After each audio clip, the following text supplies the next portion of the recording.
Bien, buenas noches, estimados estudiantes del curso de Deontología Jurídica. Mi nombre es Daniel Alonso Almeida Velázquez y voy a estar a cargo del curso.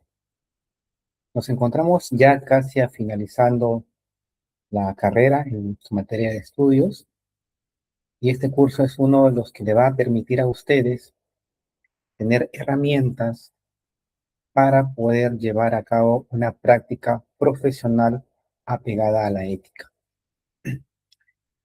En este curso que yo les vengo a presentar va a ser en un curso en el cual se va a buscar que el estudiante conozca casos prácticos respecto de la responsabilidad del abogado. El curso de Deontología Jurídica es un curso ciertamente donde ustedes van a conocer los deberes que el abogado tiene y cómo debe conducirse dentro del ejercicio profesional. Pero el programa que yo vengo a traerles a ustedes es un programa que está enfocado en que este curso se convierta en una herramienta laboral. ¿Por qué? Porque el curso de ontología jurídica muchas veces en otros contextos educativos se presenta como un curso en el cual el estudiante conoce un conjunto de deberes jurídicos que los debe cumplir y ahí nada más se queda. Esto no es un curso de buenos propósitos para los abogados. Este no es un curso de buenas intenciones y buenos deseos. Este es un curso que tiene como eje central que el estudiante sepa llevar a ejecutar un procedimiento administrativo contra un abogado como consecuencia de la infracción de una norma deontológica. Lo que significa que ustedes pueden utilizar estos procedimientos administrativos para enfrentarse en el ejercicio profesional contra otros abogados. Por lo tanto, este curso se convierte en una herramienta laboral. No es un curso de buenos propósitos, de buenos deseos, de cómo un abogado debería ser. Eso lo van a conocer, pero no es el propósito, al menos de mi curso. En mi curso, todo el eje está diseñado para que ustedes conozcan el procedimiento administrativo que se le sigue a un abogado cuando incumple las normas deontológicas. Para que sepan ustedes a qué se atienen cuando actúan incorrectamente. Y también para que ustedes inicien procedimientos administrativos contra los abogados a los cuales ustedes se van a enfrentar en los procesos penales, laborales, civiles, constitucionales, administrativos que empiecen o empezarán a realizar dentro de unos meses cuando se termine la carrera y obtenga su colegiatura. Este es el programa que yo vengo a ofrecer. No es un programa de teoría de buenas intenciones. No es así. Bien, dicho esta breve introducción de lo que busco yo hacer de este curso, vamos a empezar con nuestro derrotero que tenemos para el día de hoy.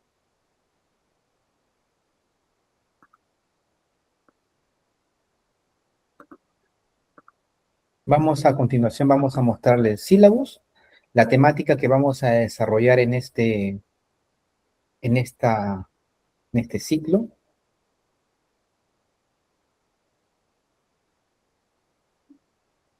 Que los voy a compartir.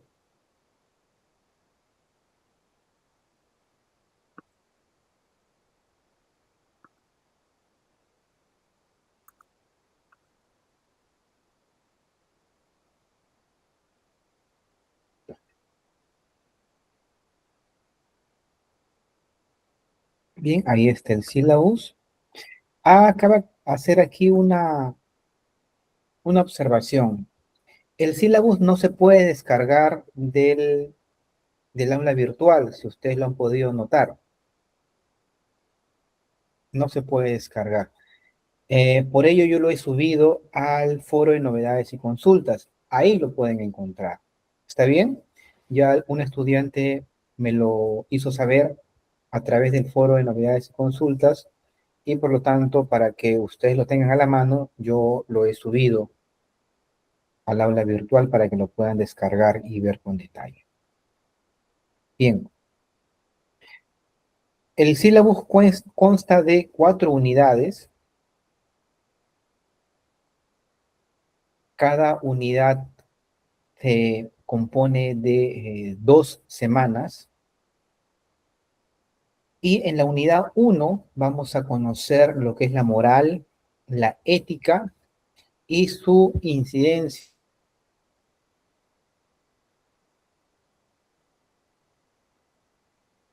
Semana 1 vamos a abordar los 2 primeros temas, el problema de la ética y sus planteamientos filosóficos. Y posteriormente vamos a abordar sobre el problema de la moral y sus diferencias con la ética. Este punto número 2 es pregunta de examen final. Se lo hago saber desde ahora.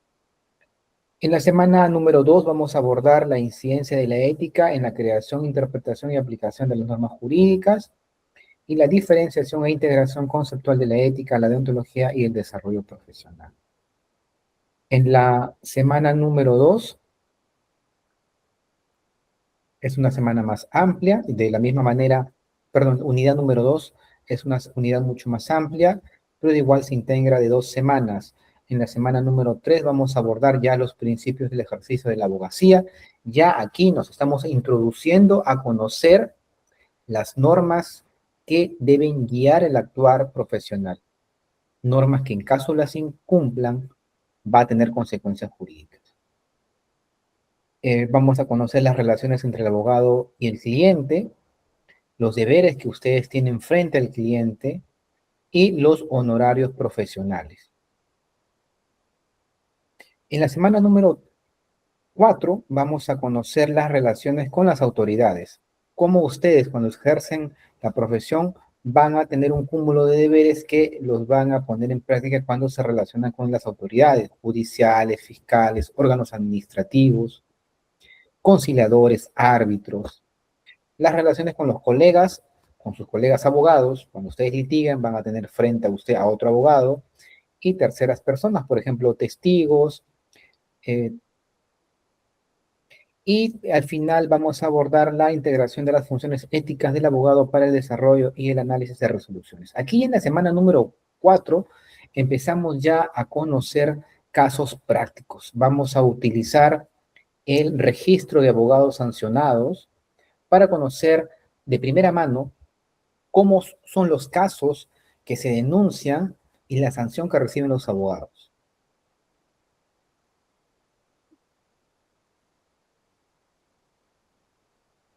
En la semana, perdón, unidad número 3, vamos ya a conocer la responsabilidad del abogado en sus distintas etapas, en la etapa civil, penal y administrativa.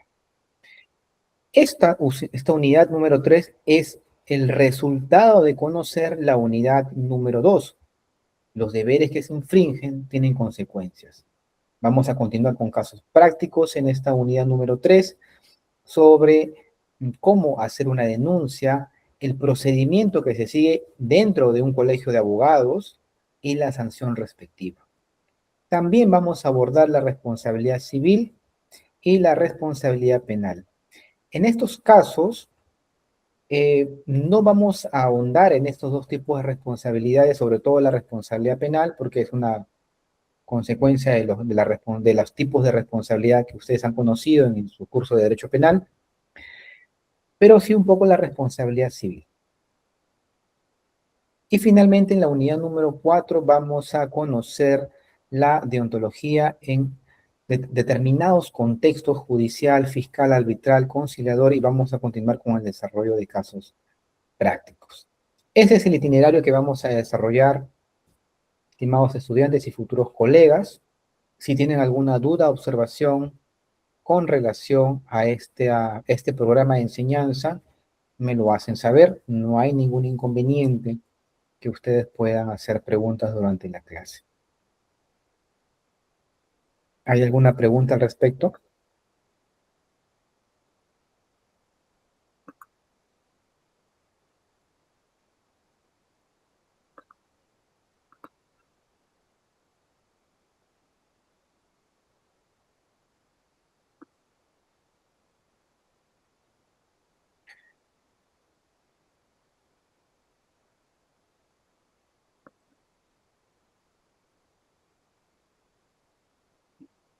Bien, continuamos. Foro de novedades y consultas al docente. Esta herramienta, estimados estudiantes, busca que exista una relación de constante comunicación entre mi persona como docente y ustedes en su condición de estudiantes. Sé que ustedes internamente a veces manejan un WhatsApp, pero lo más óptimo, y eso va a dar cuenta de su vinculación con el aula virtual, es que utilicen el foro de novedades y consultas para hacer sus preguntas, para que no formulen sus inquietudes en torno a los exámenes, a los productos académicos, a la clase en sí, hacer recomendaciones, sugerencias para que esta interacción profesor y alumno sea óptima. Otro punto que también debemos ver es la revisión de contenidos. Yo les pido por favor que en tanto que ustedes se encuentran comprometidos a seguir una enseñanza virtual, deben revisar constantemente los contenidos de cada unidad, además de tener en la clase virtual, la exposición del docente, hay un conjunto de herramientas como es el foro formativo, la autoevaluación y el producto académico. Ciertamente hay una gran compromiso de parte de ustedes en desarrollar el producto académico porque es la presentación más importante en cada unidad, pero también deben participar del foro formativo donde van a interactuar sobre casos prácticos y van a compartir experiencias y opiniones con sus compañeros para que puedan debatir. Ciertamente, y en todos los cursos ocurre que los estudiantes participan, pero no todos participan. Además de participar, yo les pediría que no eh, interactúen diciendo, sí, este compañero X ha realizado una excelente intervención, me parece que comparto contigo lo que tú señalas, sino generar debate, crítica, cuestionamiento. Considero que lo que tú señalas es insuficiente, considero que lo que tú señalas se contrapone respecto a de tal argumento. De ese modo se genera una... Eh, una tesis y una antítesis, donde un tercer compañero puede intervenir y hacer una síntesis. Y esto es importante porque ustedes están recibiendo una clase, una enseñanza virtual y por lo tanto requieren que constantemente ustedes perfeccionen sus habilidades de argumentación y debate. Recuerden que ustedes dentro de poco ya van a ser abogados y se van a enfrentar a otros en argumentación, en cuestionar lo que van a plantear el otro colega. Por lo tanto, el foro formativo es clave para su formación. Y también aquí pueden manifestar su opinión sobre algún punto que estamos tratando. Muy aparte que yo como docente voy a incentivar a su intervención en clase. Bien, autoevaluación. Hay cada unidad tiene un programa para que ustedes puedan medir su nivel de enseñanza en cada unidad y es la autoevaluación. Yo también les incentivo a que ustedes participen de esa autoevaluación para que ustedes vean cuánto están avanzando en el curso. Y por último, el producto académico que eh, busca que ustedes sinteticen lo que han aprendido en la unidad. Bien, ahora ciertamente nos encontramos en un curso de odontología donde se busca que el estudiante conozca y asimile los deberes deontológicos. Y uno de esos deberes, por ejemplo, ya no en el ámbito profesional, sino en el ámbito de la enseñanza, es que ustedes como estudiantes puedan llevar un curso con respeto. ¿Qué significa?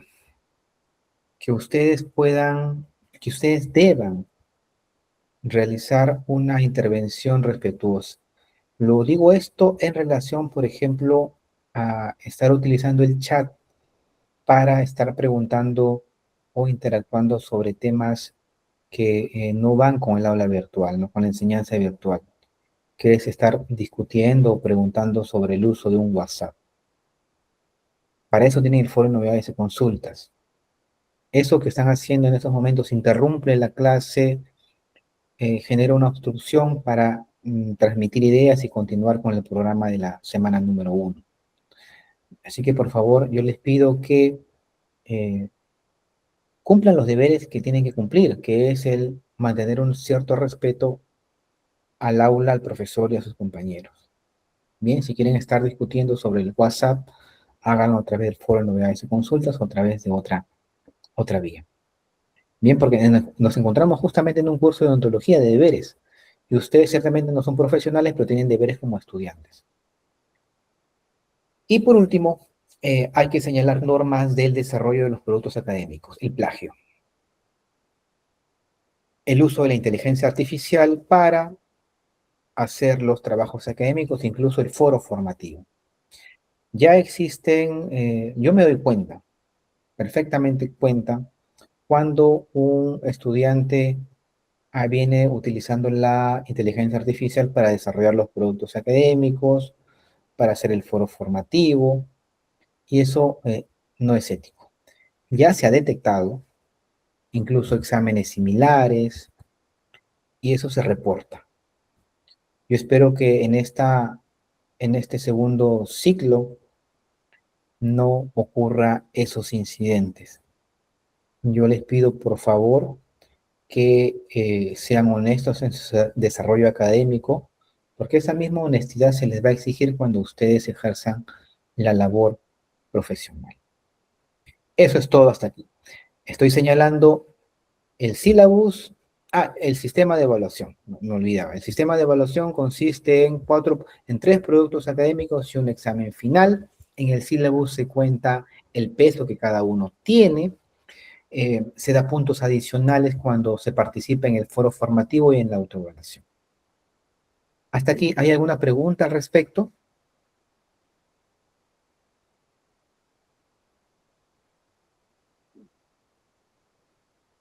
¿Alguna duda? ¿No? Entonces vamos a continuar ya con nuestra clase. Cristian Escobar, te escucho. Sí, doctor, buenas noches. Sí, este momento es pertinente respecto a la autoevaluación. He verificado que hay 2 o 3 preguntas que no están completas. Ok, Cristian, muchas gracias. Ha sucedido eso también en la unidad, en el anterior ciclo. Voy a proceder a completar las preguntas para que puedan ustedes desarrollarla y tener una evaluación efectiva. Gracias, Cristian. Bien, ¿hay alguna otra duda? Sílabus, evaluación, reglas de clase. ¿No? Entonces, ahora sí, agárrense que empezamos con el curso de deontología jurídica y reitero, un curso que está destinado para que se convierta en una oportunidad laboral cuando ustedes salgan ya como abogados. Bien, les voy a poner un pequeño dilema. Nosotros nos encontramos en el país y seguramente y efectivamente ocurre también en otros ámbitos, en otros contextos internacionales, donde la criminalidad está en auge. Y, por ejemplo, en nuestro país, la criminalidad extorsiva. Y pongamos como un ejemplo que nuestro gobierno, un gobierno X, decide eh, instalar e implementar el rastreo de nuestros teléfonos celulares con la finalidad de reducir la criminalidad extorsiva y implementa un programa de vigilancia también en las calles con la finalidad de que la criminalidad reduzca y las muertes se dejen de producir constantemente. Entonces, pasa un tiempo después de esta implementación y efectivamente el rastreo de nuestros teléfonos celulares, de su teléfono celular, de su WhatsApp, de sus comunicaciones telefónicas y la identificación de su rostro a través de las cámaras con uso de inteligencia artificial conduce efectivamente a la reducción de la criminalidad extorsiva. Hay un efecto positivo en el sentido de reducir este tipo de criminalidad.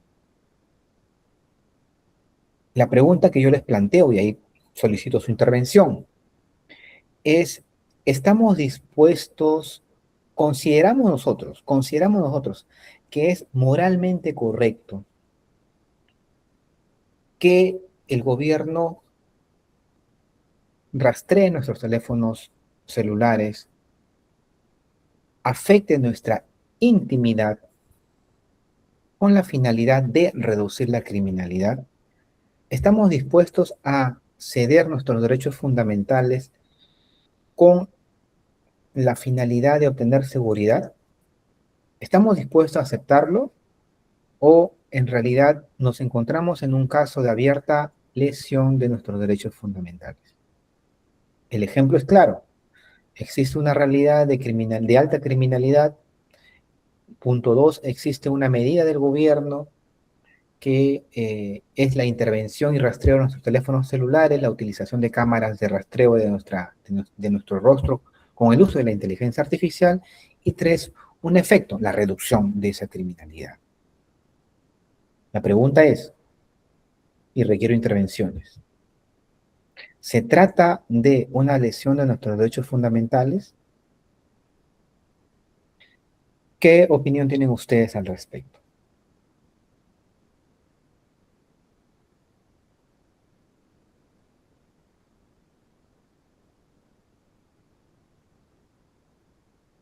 Ángelo, te escucho. Buenas noches, gente. Doctor, ante este punto yo creo que sí, no es una falta a nuestros derechos fundamentales, porque a veces la delincuencia no se combate con tan solo esas cosas. No, yo creo que tendrían que aprobar algunos otros puntos para poder ver bien ese tema de la delincuencia. Gracias, Ángelo. Entonces, ¿tú consideras que se trata de una violación de nuestros derechos fundamentales? Perfecto, así es. ¿Alguien más que quiere intervenir o comentar lo que ha señalado Ángelo? Pedro, por el chat, nos dice, viola nuestros derechos fundamentales la intimidad personal. ¿Alguien más quiere intervenir?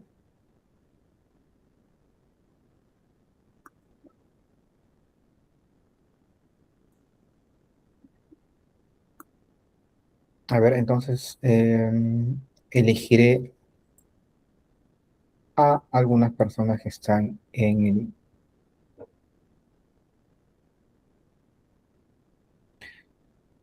Rubén,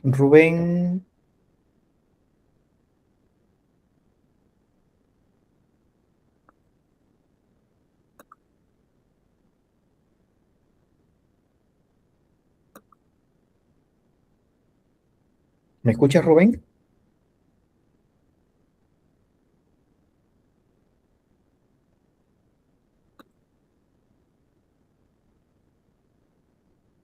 Rubén Curasi, ¿estás en clase? ¿Me escuchas?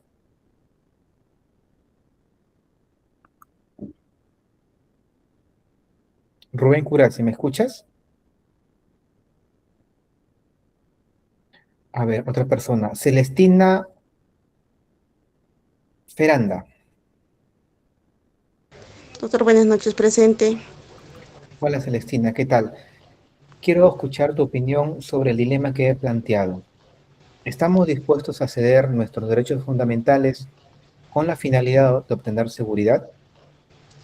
Creo que dependerá mucho, doctor, en qué momento se puede aplicar esto, porque en sí los gobiernos o el Estado no pueden imponer, porque estaría vulnerando los derechos fundamentales.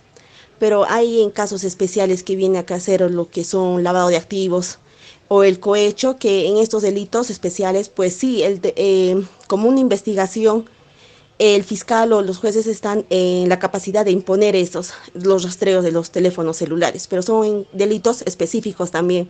Pero para imponer a personas que no tienen estos delitos, por decirlo, pues se estaría vulnerando el derecho. Gracias, Celestina. Gracias. Vamos a pedir a otro estudiante. A ver, Efren Rengifo. ¿Me escuchas, Efren?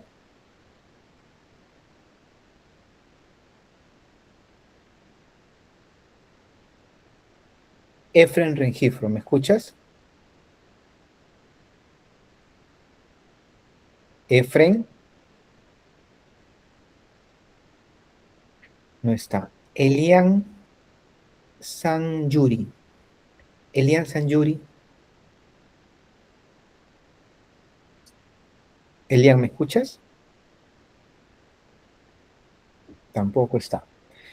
Esther Esmeralda. Buenas noches, doctor. Hola, Esther. ¿Seguridad o derechos fundamentales en el caso que yo he puesto? ¿Cuál es tu opinión? Mm, Yo pienso que el Estado, dentro de su función también de proteger a la ciudadanía, sí puede colocar medidas que a veces la misma ciudadanía tiene que madurar o tiene que pensar. Y pienso que no va a ser que directamente va a vulnerar sus derechos, sino que seguramente van a haber consentimientos, ¿no? O sea, sí va a plantear, pero van a tener que haber, como decir, un consentimiento. Entonces, yo pienso que en su medida de protección y de seguridad, eh, no tendría por qué vulnerar los derechos de la ciudadanía. En el ejemplo que he puesto, el gobierno decide, sin consentimiento, porque busca reducir la criminalidad extorsiva, ingresar a todos nuestros teléfonos, revisarlas y verificar, adelantar o prevenir un eventual acto extorsivo y por lo tanto un crimen. Ese es el ejemplo.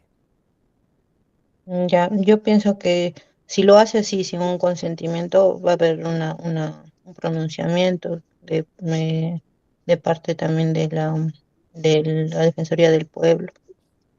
Entonces, sí, sí habría vulneración. No, sería derechos fundamentales primero. No estarías tú de acuerdo a que se haga una medida al respecto, Sí, pero con consentimiento. pero estamos en el caso donde no se da consentimiento.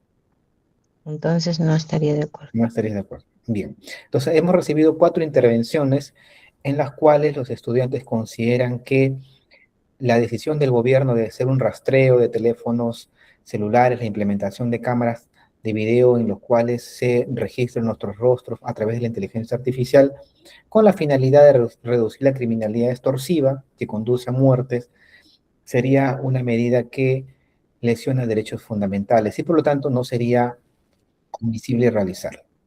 Carlos, te escucho. Carlos Valdés. Doctor, buenas noches. Bueno, quisiera precisar que creo que esas medidas en parte podrían servirnos a la ciudadanía porque la delincuencia está a la orden del día, ¿no?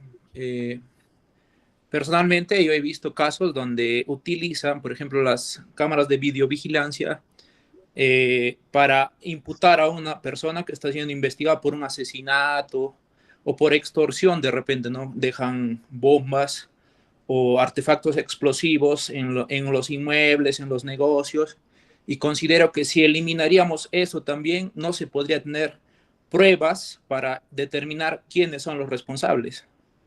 Entonces creo que en parte sí nos beneficia a la sociedad, ¿no? Tener ese tipo de videovigilancia o tecnología de repente derivada de eso, de esa tecnología, doctor. Eso sería mi aporte, doctor. Entonces, ¿sí estarías de acuerdo con ceder tus derechos fundamentales a cambio de seguridad? Ceder, creo que no, doctor. La verdad que lo que yo considero es que mientras no vulnere lo que está en la Constitución, creo que sí podría servir, ¿no? Ahora, si vulnera de repente el derecho a la intimidad o a la privacidad, o por ejemplo, ¿no? Los fiscales, hay casos donde solicitan la retención de los celulares y pueden recuperar la información. que uno tiene dentro del celular o videos, archivos, creo que siempre tiene que ser bajo un proceso judicial, autorizado por un juez, ¿no? O por un fiscal. Solo en esos casos podría ser viable. Ahora, si no es en esos casos, creo que no, doctor. No Claro, estaría de acuerdo. estamos en el caso en el que el gobierno decide imponer el rastreo de teléfonos celulares para reducir la criminalidad.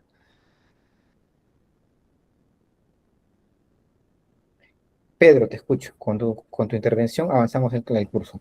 Ok, doctor, buenas noches, compañeros. Claro, el gobierno no estaría por encima de estos derechos fundamentales del ser humano, que ya somos inherentes a ello, ¿no? Estos derechos fundamentales no pueden combatir con respecto a ello de forma prepotente, digamos, o de forma autoritaria, ¿no? Estaría violando nuestros fundamentos o nuestros derechos fundamentales. Ese sería el punto, ¿no? De mi parte, doctor. Bien, gracias, Pedro.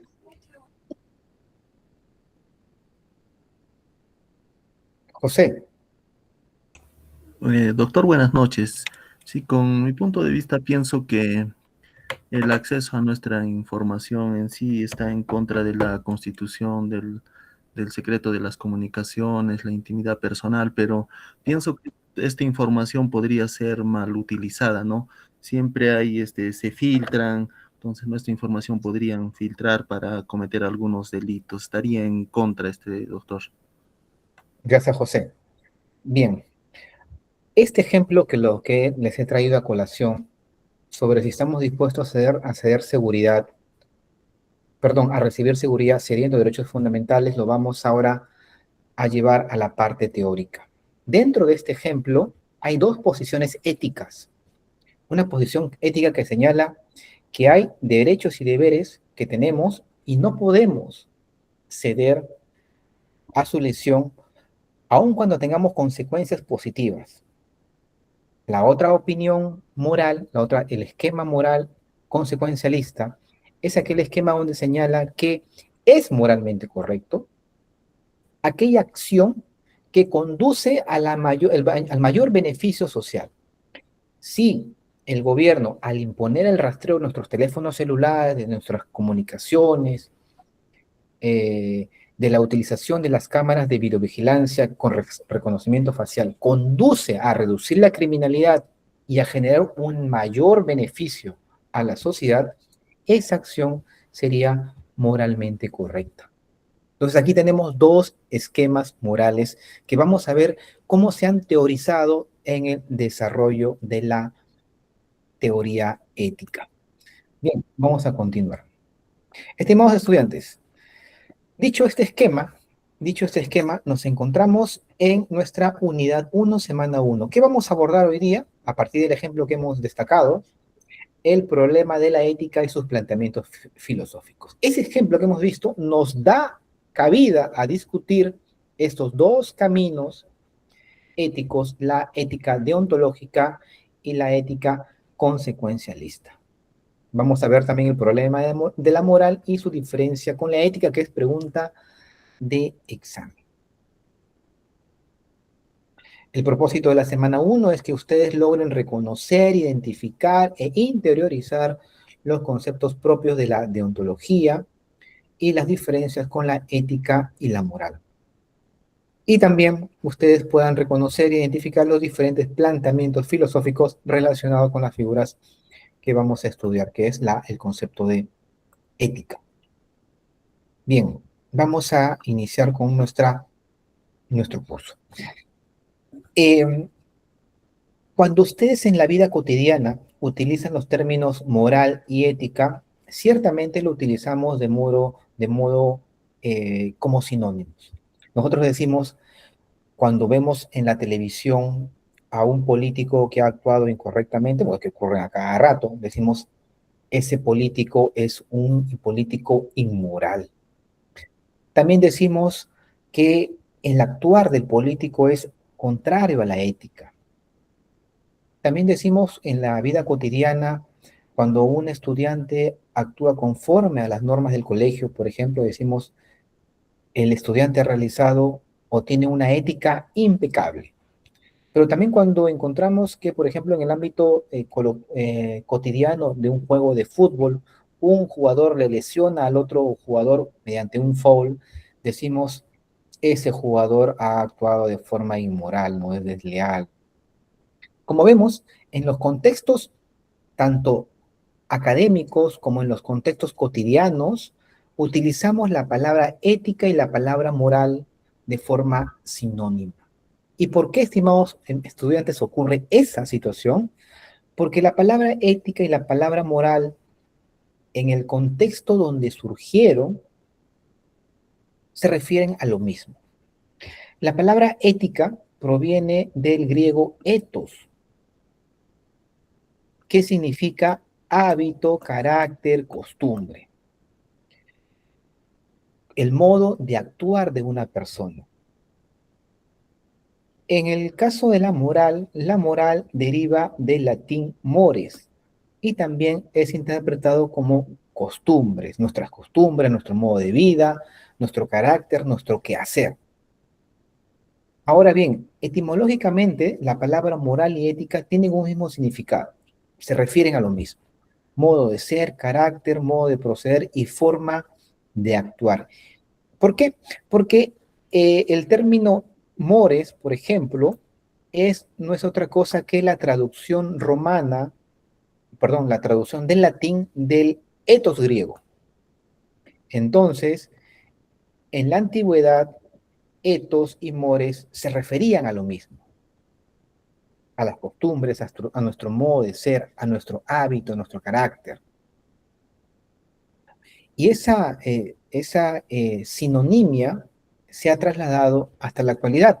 Hoy, en la vida cotidiana, hablamos de la ética y la moral, del comportamiento ético y del comportamiento moral de modo similar, en sinonimia. Este match, esta correspondencia entre ética y moral va a tener una diferenciación ya en el ámbito filosófico y académico que lo vamos a ver a continuación.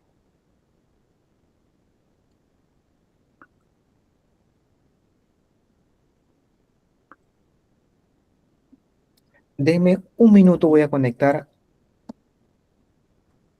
el cargador porque se me ha bajado la batería. Un momento, por favor.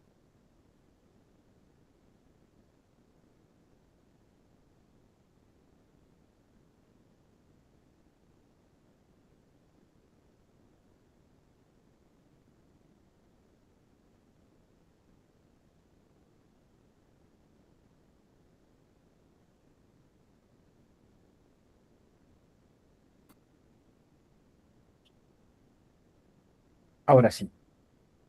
Bien, ahora abordemos cómo esa sinonimia entre ética y moral en el ámbito académico empiezan a diferenciarse.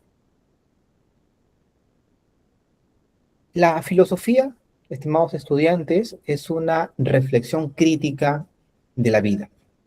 Y esa reflexión y ese cuestionamiento desde los distintos contextos de la vida ha originado diferentes disciplinas filosóficas.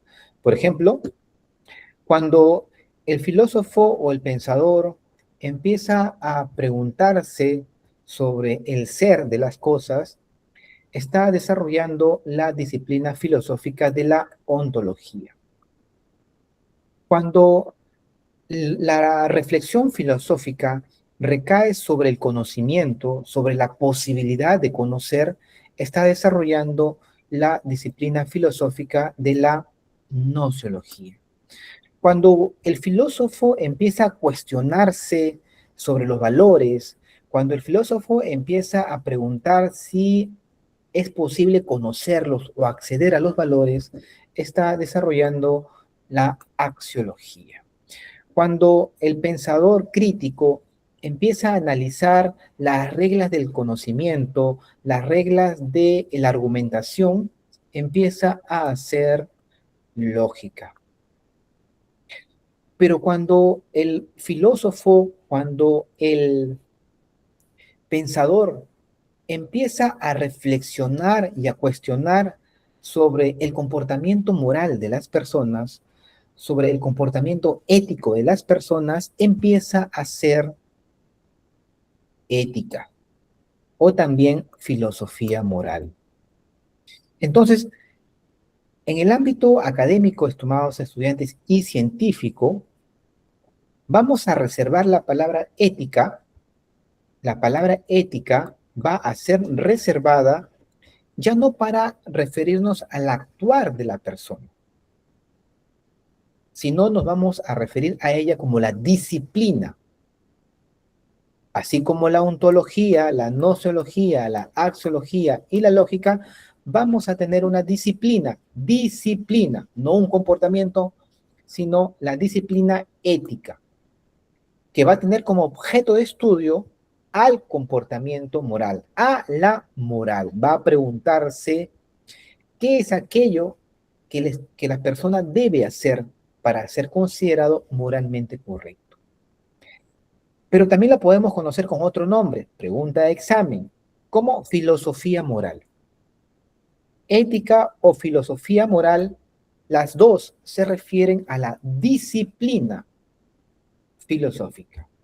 ¿Qué es la ética? ¿Qué es la filosofía moral? Son lo mismo. Es una actividad reflexiva de carácter filosófico que tiene como objeto de su reflexión ¿a quién? A la moral. Entonces, ya no vamos, cuando en el ámbito académico, cuando nos referimos al comportamiento, hablemos de si ese comportamiento es moralmente correcto o moralmente incorrecto. Ya no reservemos la expresión ética al comportamiento. Evitemos señalar que el comportamiento del político es un comportamiento antiético. Digamos que el comportamiento del político es un comportamiento inmoral.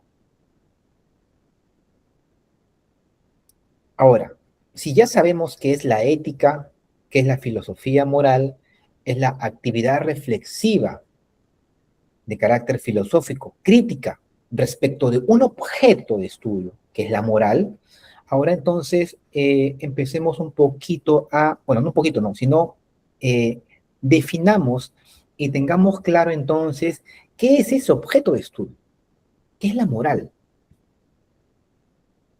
Bien. A ver, antes de ingresar a la definición de moral, aquí hay un pequeño cuadrito que nos va a servir, por lo tanto, a hacer una síntesis de aquello que estamos señalando hasta el momento. Ética es igual que filosofía moral. Ambas son disciplinas filosóficas. Ética ya no es igual a moral. ¿Estamos claros? ¿Por qué? Porque ética es la disciplina y moral es el objeto de estudio. Ya no es igual filosofía moral que moral. La filosofía moral es la disciplina filosófica y la moral el objeto de estudio. Para que puedan ustedes interiorizar estas diferencias, pensemos, por ejemplo, en la ciencia de la biología. La biología, bio, vida, logos, estudio, conocimiento o ciencia. La biología es la disciplina o la ciencia que estudia la vida. La ética o la filosofía moral es la disciplina filosófica que estudia la moral. ¿El objeto de estudio de la biología cuál es? ¿Cuál es el objeto de estudio de la filosofía? Les pregunto a ustedes.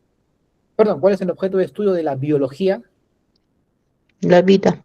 La vida, gracias Esther. Y entonces, ¿cuál es el objeto de estudio de la ética? Les pregunto a ustedes, ¿cuál es el objeto de estudio de la ética? El actuar. La moral. La moral, gracias Rodolfo. ¿Cuál es el objeto de estudio de la filosofía moral? La ética.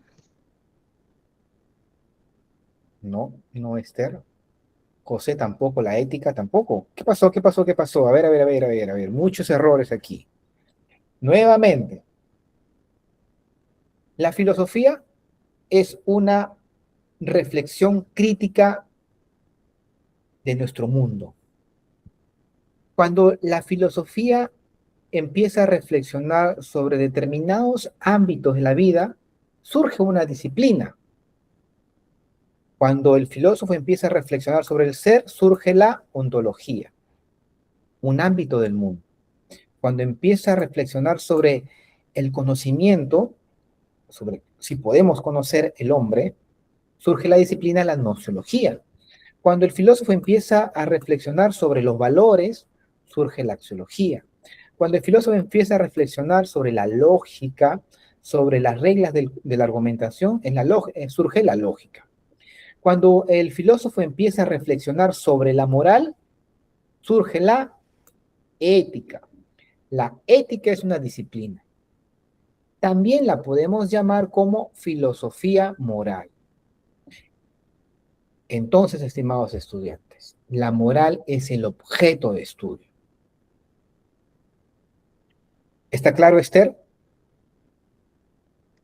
Sí, doctor. Entonces, aquí abajo está la síntesis de lo que estamos diciendo. Ética es igual a filosofía moral. Ética es diferente a la moral.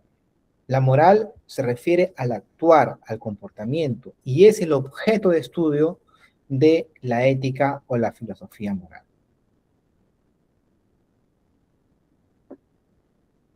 Entonces, vamos a sintetizar. ¿Qué es la moral? La moral es el hábito, es el modo de ser de las personas. Por ejemplo, un estudiante que en la universidad no respeta a sus compañeros, escupe al suelo, ingresa al aula comiendo sus alimentos, se expresa groseramente a los compañeros y al profesor, y eso lo hace constantemente. Ese es su modo de ser, su hábito, su carácter. Esa es su moral. La moral, por lo tanto, es un modo de ser. Integra a la moral sus deberes, sus derechos, sus costumbres, su forma de pensamiento y su modo de ser en la vida diaria. Eso es objeto de estudio de la ética o la filosofía moral. El filósofo se va a preguntar, ¿es ese modo de vida el correcto? ¿Así deben actuar las personas? Empieza a reflexionar sobre un ámbito determinado de la sociedad. Así, por lo tanto, en vista de que en la sociedad existen muchas personas que comparten diferentes formas de actuar, diferentes deberes que tienen, surge un conglomerado de coincidencias. Por lo tanto, decimos que hay una moral en la ciudad de Lima, hay un tipo de moral en la ciudad de Huancayo, hay un tipo de moral en la sociedad latinoamericana, hay un tipo de moral en la sociedad, por ejemplo, africana o en un determinado contexto del África, hay una determinada moral en el contexto del continente asiático. Son comportamientos lo que integran la moral. Y eso es objeto de la filosofía moral, que va a cuestionarlo. ¿Eso debe ser así? Es lo que hace el filósofo. Ahora veamos con más detalle lo que hace la filosofía moral. ¿De qué trata la filosofía moral o la ética? Hemos dicho que es una reflexión de tipo filosófico del objeto de estudio que se llama moral. Y la pregunta fundamental que hace la filosofía moral es la pregunta, ¿qué debo hacer? ¿Qué debemos hacer cada uno de nosotros en nuestra vida diaria? ¿Cómo debemos comportarnos? Es la gran pregunta de la filosofía moral o de la ética. Para responder esta gran pregunta de qué debo hacer, cómo debo comportarme en la vida cotidiana y también cómo debo comportarme como abogado, aquí ya estamos ya jalando el concepto de filosofía moral y de ética hacia el ámbito jurídico, porque estamos dando el marco general, recuerden, el marco general. ¿Qué debo hacer? ¿Cómo debo comportarme yo como ciudadano? Y después, ¿cómo debo comportarme yo como médico? Surge la deontología médica. ¿Cómo debo yo comportarme como abogado? Surge la deontología jurídica. ¿Qué debo hacer? Es la pregunta general que hace la filosofía moral o la ética. Pero para ello, la filosofía moral o la ética, que es la gran disciplina filosófica, tiene dentro de sí 4 subáreas de estudio. Primero, la ética descriptiva. ¿Qué es la ética descriptiva? Es una disciplina que busca estudiar, describir y exteriorizar las pautas morales que están presentes en una sociedad. Es decir, cómo nos comportamos nosotros. En la Universidad Continental, ¿cómo se comportan los estudiantes? Los estudiantes son estudiantes que en su mayoría, en el 95%, llegan puntuales a clase. Son estudiantes que respetan las normas del buen trato con terceros. ¿Cómo se comportan los ciudadanos de Lima? ¿Cuáles son las pautas de comportamiento que ellos empiezan a realizar en su vida diaria? Eso hace la ética descriptiva. Utiliza encuestas, utiliza instrumentos para poder acceder a conocer cómo nos comportamos nosotros. Cómo se comporta Pedro, cómo se comporta José, Rodolfo, Esther, en su vida cotidiana. Observamos a Esther, observamos a José, a Rodolfo, a ver cómo actúan en determinados contextos de la vida cotidiana. Se portan bien, se portan mal, son groseros, no son groseros, son puntuales, no son puntuales, ofenden a sus colegas, no los ofenden, en casa, cómo actúan. La ética descriptiva describe el comportamiento moral de cada persona o de una colectividad. ¿Para qué sirve eso? Para que el filósofo sepa sobre qué va a reflexionar. La ética descriptiva recoge la moral viva de las personas. Recuerden, ¿qué es la moral? La moral son nuestros hábitos, nuestras costumbres, nuestra forma de ser. Eso hace la ética descriptiva. Va a describir cómo son ustedes en su actuar diario. Y después viene la segunda rama de la ética o la filosofía moral, que es la ética normativa. Y aquí se encuentra el centro de la reflexión moral. Porque la ética normativa lo que busca establecer es, a través de la pregunta ¿qué debo hacer?, busca establecer estándares morales de comportamiento. Estándares que buscan regular la conducta de las personas. Y ese estándar de las conductas de las personas va a servir para calificar como buenas o malas, correctas o incorrectas esos comportamientos que realizan las personas. Ejemplo, en el metropolitano, si ustedes viven en Lima o en general en el transporte público, las personas muchas veces no ceden el asiento a quien deberían cederlo, ¿no? Llama mucho la atención que personas de avanzada edad no reciben el asiento y a veces se ponen las personas malcriadas, ¿no? Entonces, la ética normativa empieza a reflexionar y dice, ¿cómo deben comportarse las personas dentro del transporte público? Y la ética normativa porque norma el comportamiento de las personas, ofrece un conjunto de comportamientos o deberes que deben cumplir las personas en el transporte público, por ejemplo. La tarea, por lo tanto, de la ética normativa es establecer estándares de morales de comportamiento para las personas en general y para determinados contextos en particular. De ese modo, podemos decir que, por ejemplo, el estudiante que ingresa a clase comiendo y con su pollo a la brasa y el profesor le dice, ¿sabes qué? No puedes comer así y el estudiante insiste. Entonces, a partir de ese hecho de la realidad, podemos decir que el comportamiento del estudiante es un comportamiento contrario a la moral, contrario al estándar moral de un estudiante. Jacqueline, te escucho. Jacqueline, levantaste la mano, te escucho.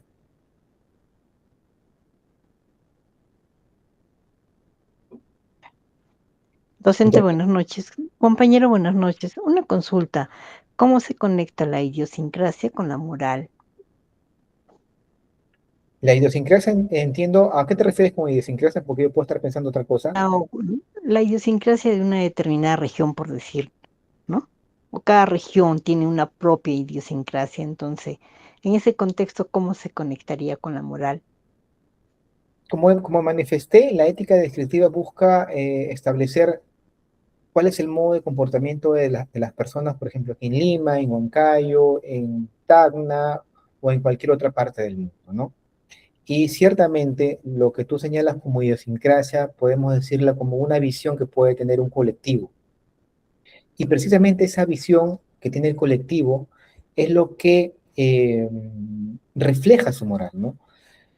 Eh, Vamos a poner que exista, bueno, pongamos España, ¿no? En España se tolera, o se está dejando de tolerar, pero bueno, vamos a decir que se tolera la corrida de toros, ¿no? Entonces, su visión, su forma de ver la vida, su idiosincrasia, como dice Jacqueline, hace y configura un modo de vida y por lo tanto un modo de moral. Aquí, por ejemplo, también en Lima, en Huancayo, en cualquier colectividad, la idiosincrasia forma parte o configura la moral de las personas. Pero ahora no es tan preciso decir que existe una idiosincrasia pues huancaína, de Ucayali, de Loreto, porque ya la sociedad cosmopolita hace que distintos valores occidentales se impriman en el modo actual de las personas, ¿no? Pero la idiosincrasia no es otra cosa que nuestro modo de ser, ¿no? Nuestro carácter, que configura nuestros hábitos y nuestras costumbres. Nuestra forma de pensar se refleja en nuestro actuar, y nuestro actuar es lo que configura nuestra moral, nuestro modo de ser, nuestro actuar. Eso es objeto de reflexión de la ética o la filosofía moral.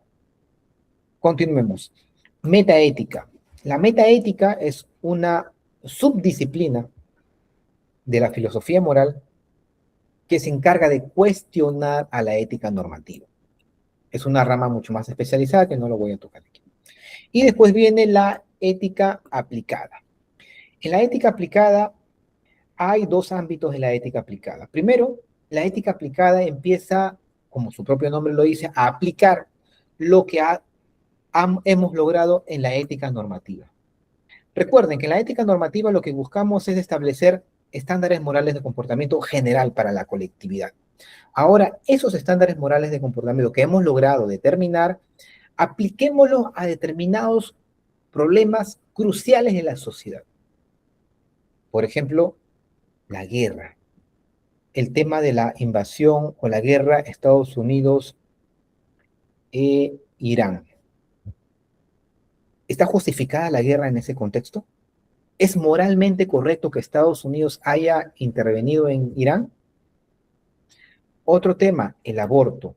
¿Es moralmente correcto que una mujer interrumpa el embarazo? Eutanasia. Muchísimos casos están apareciendo. ¿Es moralmente asistir a una persona para que ésta se quite la vida o hacerlo de forma activa? El castigo. ¿Es moralmente correcto imponer, por ejemplo, trabajos forzados a las personas que cometen delitos graves? ¿Está permitido, es moralmente correcto que el sistema judicial imponga esos tipos de penas? Entonces, la ética aplicada empieza a reflexionar sobre problemas cruciales aplicando lo que la ética normativa ha establecido.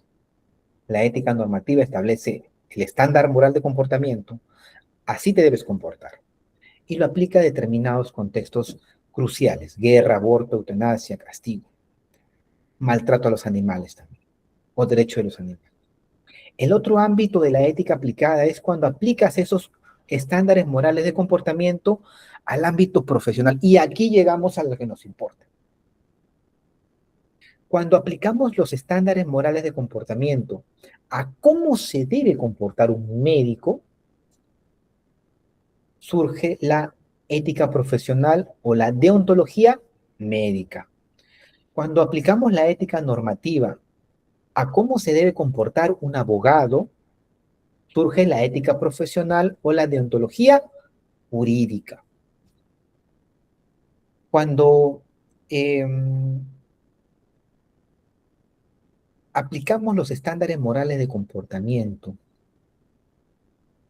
al ámbito profesional de cómo los psicólogos deben tratar a sus pacientes, surge la ética profesional o la deontología en el ámbito de la psicología. Hasta aquí, ¿hay alguna pregunta, alguna duda al respecto?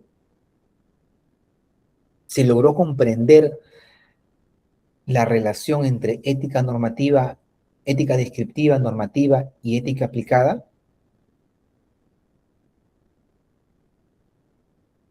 ¿Alguna pregunta, alguna duda al respecto? Continuamos entonces.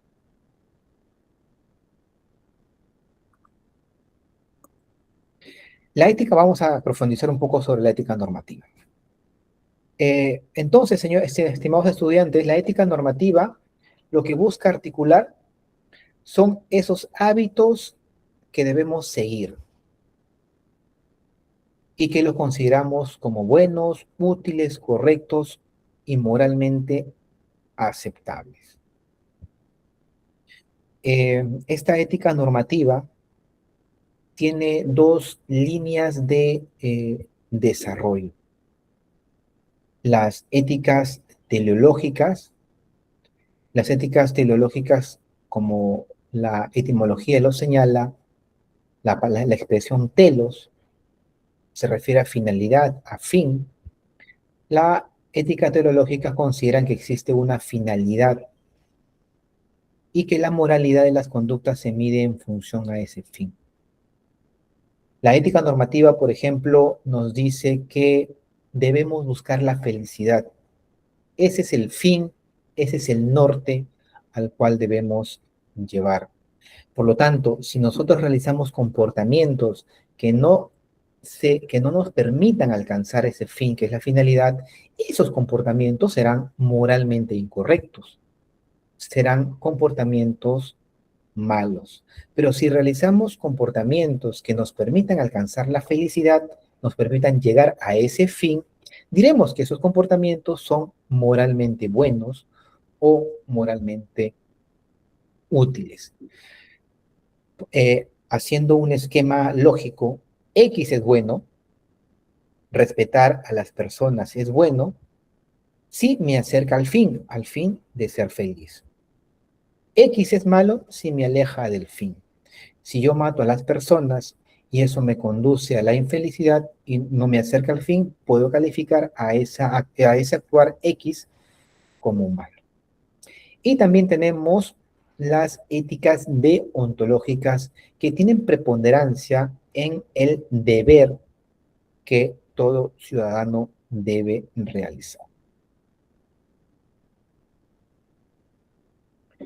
Vamos a poner otro ejemplo. No, vamos a dejar este ejemplo, vamos a plantearlo para que ustedes puedan entender la ética, las éticas que vamos a empezar a reflexionar. Observen el ejemplo. Existe un tren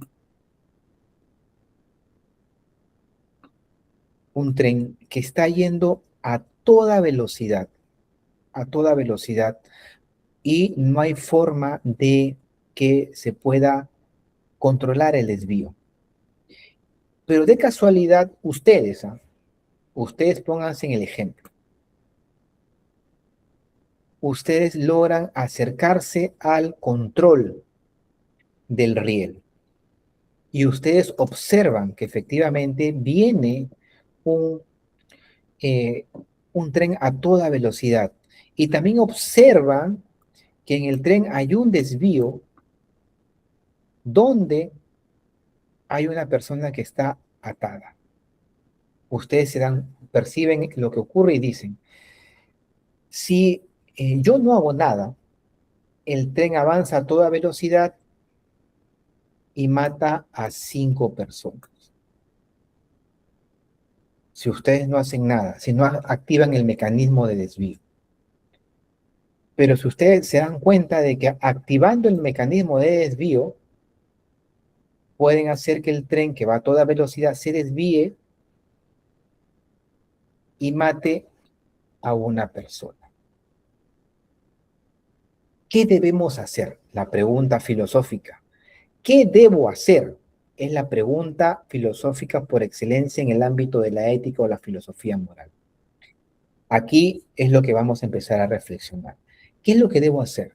¿Qué es lo que debo hacer cuando yo me enfrente a un abogado que está a su patrocinado, le está insinuando a que mienta? ¿Qué debo hacer yo aquí en este ejemplo que estoy poniendo?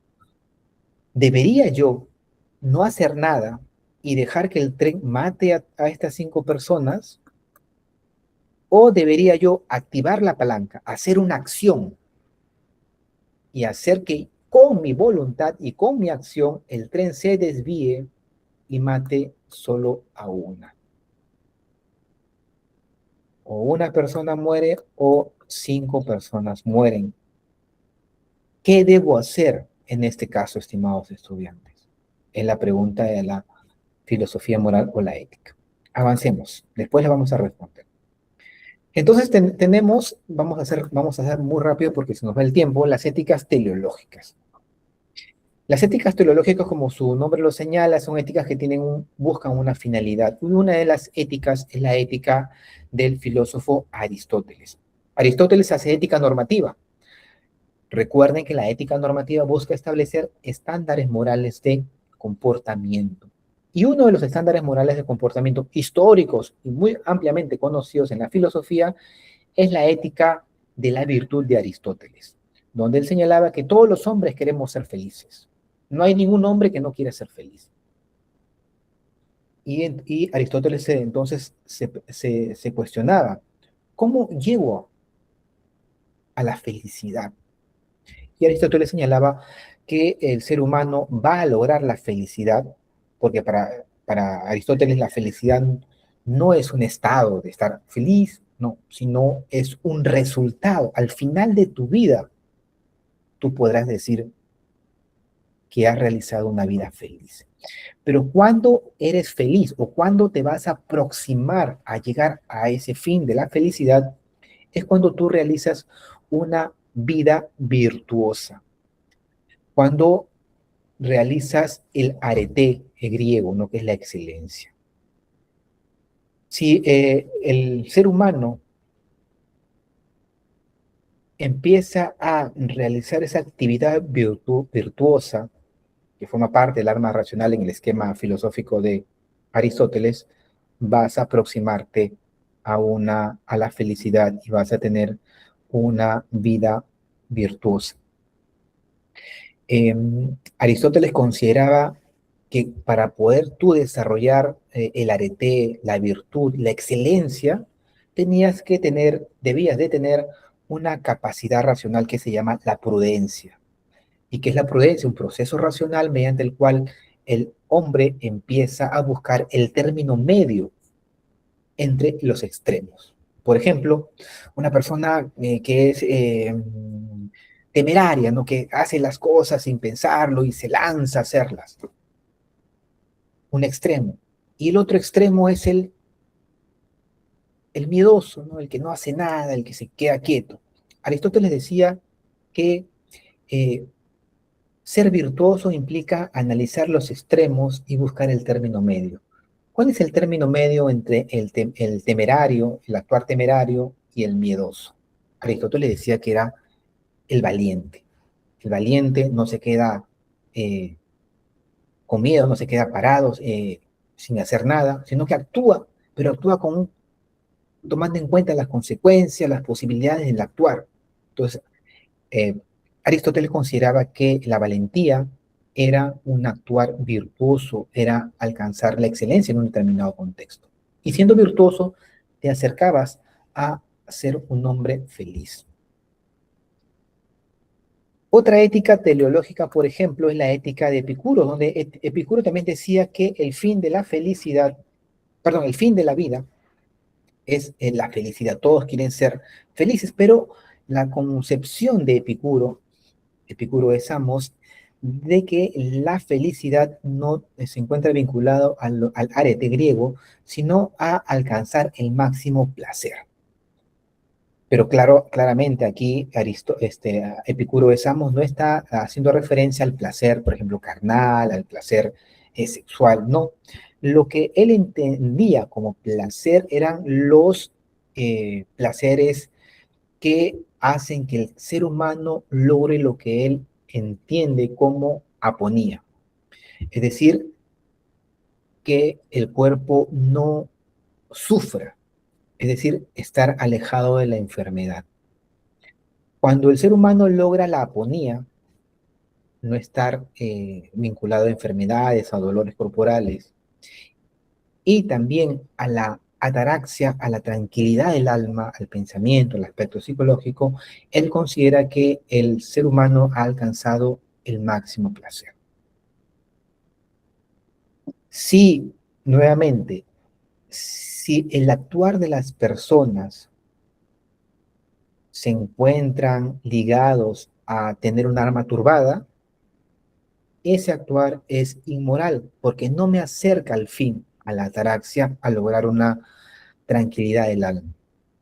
Si yo actúo, por ejemplo, comiendo un montón, produciéndome una gastritis o produciéndome un sobrepeso que me va a conducir a distintas enfermedades, ese comportamiento no es moralmente correcto y no me acerca al fin. ¿Cuál es el fin? Alcanzar la aponía y la ataraxia. Por eso son éticas teleológicas. Hay un fin al cual yo me debo aproximar. Mi actuar se va a calificar como moral o inmoral en función a que me acerque o me aleje de dicho fin. La felicidad en Aristóteles, la virtud o el placer en Epicuro. También tenemos otras éticas teleológicas, por ejemplo, la felicidad ya no como placer ni como virtud, sino la felicidad como utilidad. ¿Qué me va a producir felicidad? Aquello que sea útil para la gran mayoría de personas. Una acción es buena si permite alcanzar mayores consecuencias positivas, beneficiosas para todas las personas. Para que nuestras acciones sean consideradas morales, buenas, se debe asegurar la mayor cantidad posible de felicidad para el mayor número de personas. Aquí están como representantes los filósofos Jeremy Bentham y John Stuart Mill. Nuevamente, es otro ejemplo de ética teleológica.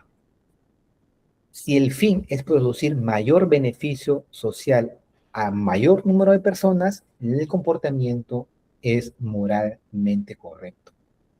Esa es ética teleológica, la ética de la felicidad como utilidad, también las podemos denominar éticas consecuencialistas. Y ahora tenemos las éticas deontológicas. Esta ética deontológica, a diferencia de las éticas teleológicas, consideran que lo fundamental para medir el comportamiento moral de las personas es cumplir los deberes que tenemos que hacer. Aquí está el representante más importante, es el filósofo Immanuel Kant. Él planteaba que hay deberes que se desprenden de la dignidad humana. Por ejemplo, uno de los deberes es no utilizar a los hombres como medios, sino como un fin en sí mismo. De aquí surgen los derechos fundamentales. O sea, es una teoría que permite fundamentar los derechos fundamentales y los derechos humanos de las personas, porque tenemos una dignidad inherente que impide que podamos utilizar a las personas como medios para lograr fines X que podría una persona plantearse. Según las éticas deontológicas, la moralidad está fundada en obligaciones, en el deber. ¿Por qué se contrapone a las éticas de la felicidad? Porque esta depende de factores que están fuera de nuestro alcance. En efecto, las éticas de la felicidad, por ejemplo, como precisamente lo señalaba Aristóteles, es algo que se logra al final de nuestras vidas. Depende de un resultado final. En cambio, la ética deontológica no. Tú mismo la puedes ejecutar cumpliendo el deber que se debe realizar. Vamos a hacer una pequeña síntesis de estos deberes que plantea la ética deontológica. Y aquí están los famosos imperativos categóricos, que son obligaciones que realizamos porque debemos hacerlas. Al margen de que ese deber nos produzca tristeza o felicidad, tenemos que cumplir ese deber. Ejemplo, ustedes están en casa y llega su amigo, su mejor amigo, que les dice que está siendo perseguido por un asesino. Y ustedes deciden ocultarlo al amigo. Y llega el asesino y le pregunta a ustedes, ¿dónde está a la persona que están persiguiendo, que ustedes lo identifican como su amigo? El asesino lo va a matar si lo encuentra.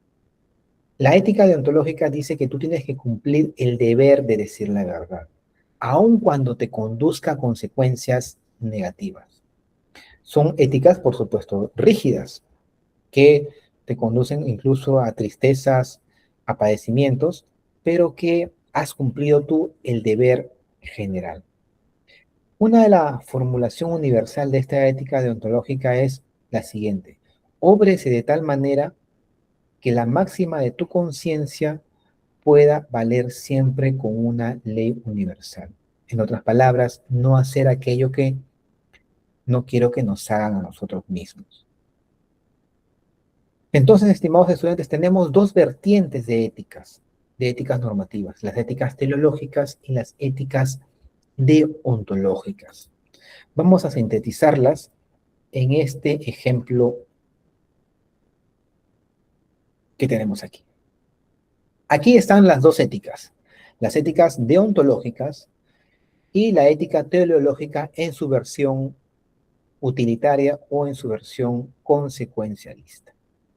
Le pregunto a ustedes, ustedes se encuentran agarrando la palanca, o mejor dicho, ustedes se encuentran cerca de la palanca, no la están agarrando, pero ven que el tren está directo, caminando en dirección hacia un riel donde 5 personas van a morir si nadie se hace nada.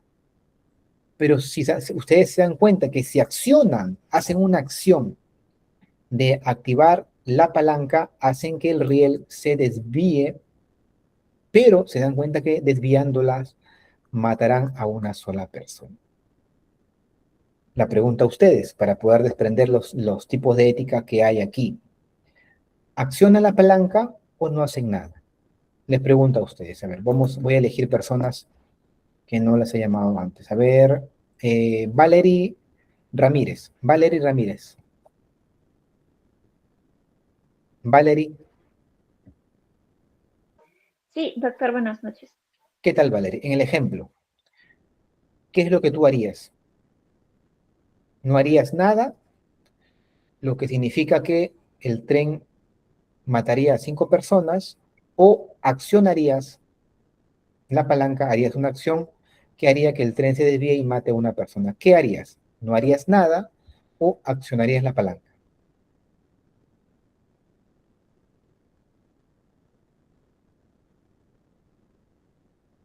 Valerie, ¿te escucho?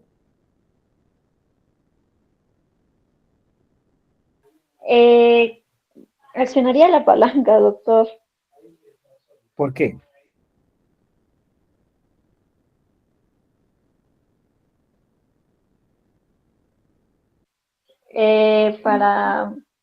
Solo sería el daño, bueno, la muerte de una persona y no de 5, no Gracias. de mayoría, sino de la minoría. Muy bien, gracias, Valerie, muy bien, gracias por tu intervención. Ahora, a ver, Verónica Anco. Verónica. Sí, doctor, buenas noches. ¿Qué tal, Verónica? ¿Qué tú harías?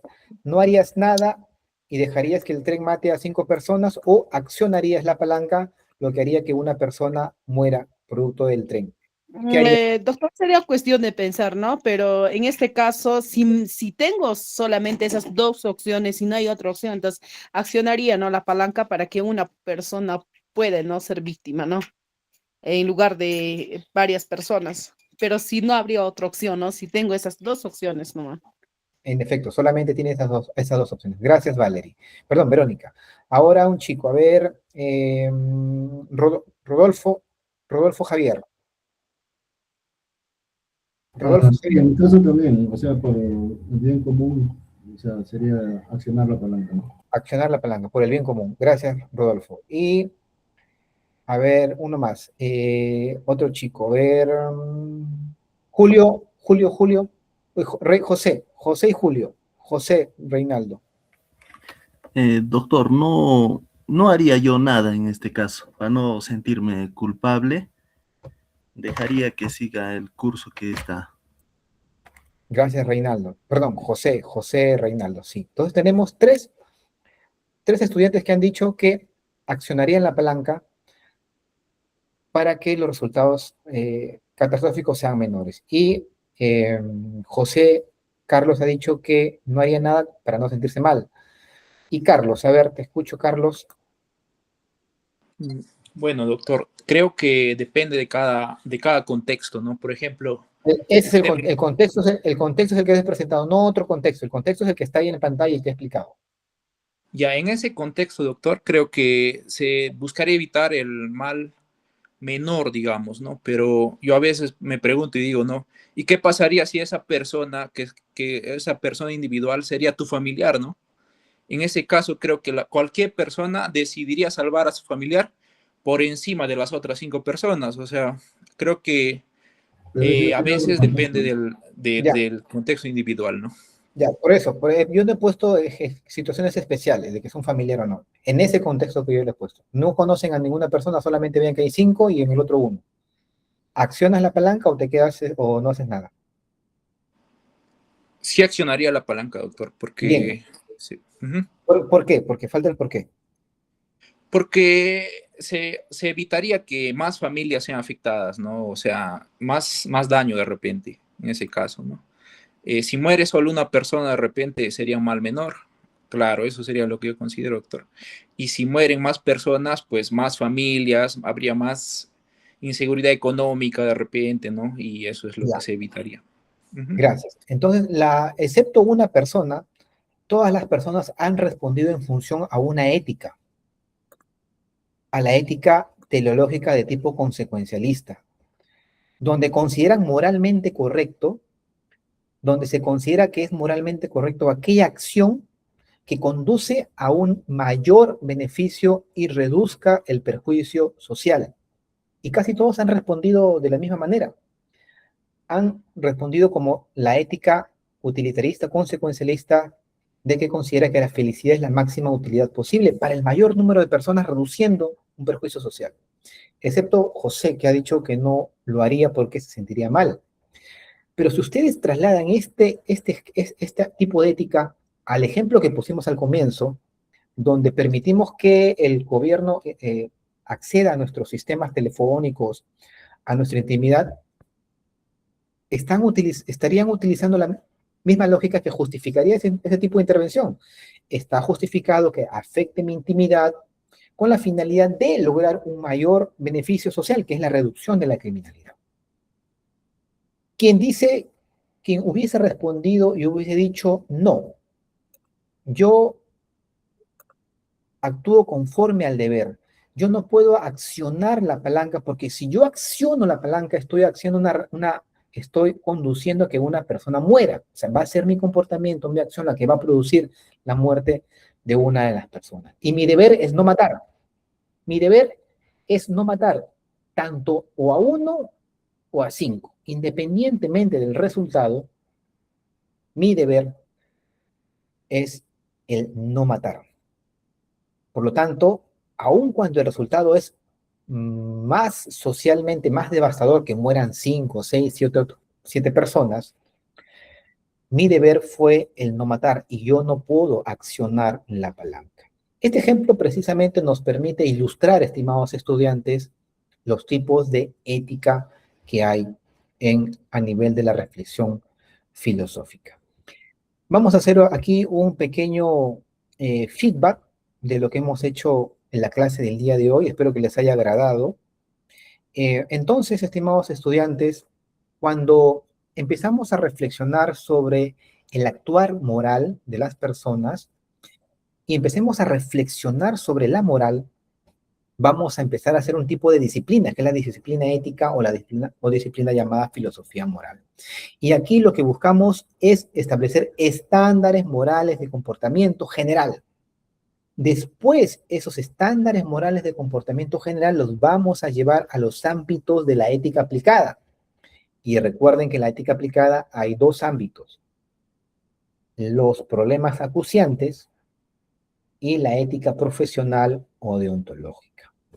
Eso es lo más relevante de la clase de hoy, que ustedes puedan interiorizar que existe una disciplina, y esa disciplina se llama ética o filosofía moral. Esa disciplina busca establecer estándares morales de comportamiento. Una vez que hayamos logrado esos estándares morales de comportamiento y hayamos definido cómo debemos actuar, ya sea con una ética deontológica o una ética utilitarista, después apliquémoslo al ámbito profesional y surge ahí lo que es la deontología jurídica o la ética profesional en el ámbito médico, jurídico, psicológico, en los diferentes ámbitos que tenemos en la vida. ¿Hay alguna pregunta al respecto, estimados estudiantes, sobre la clase de hoy?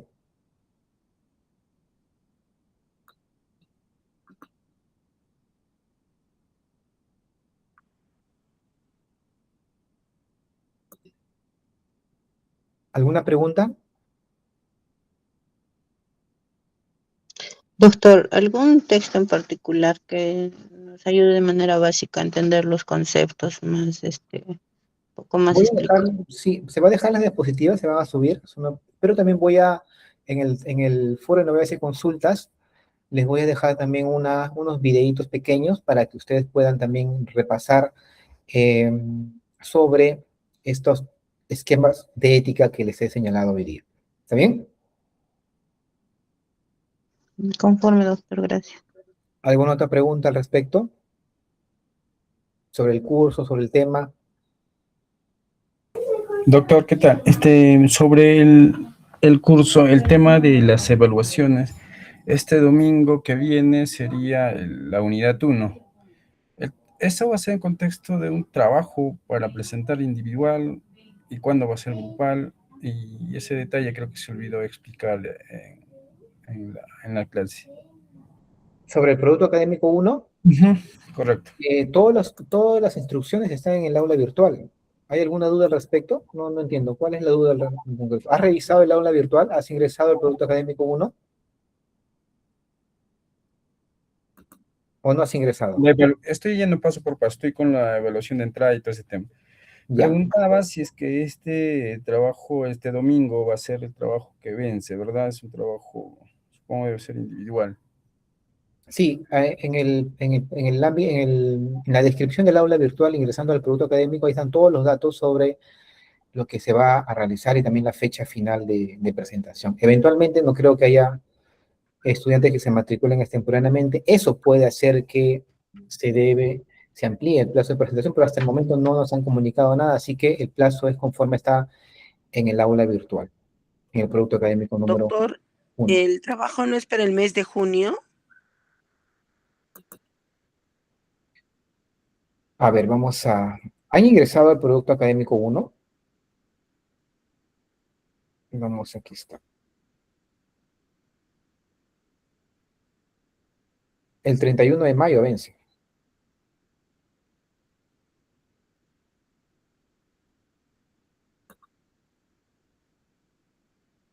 Es el próximo domingo. El próximo domingo vence. Correcto, docente, gracias.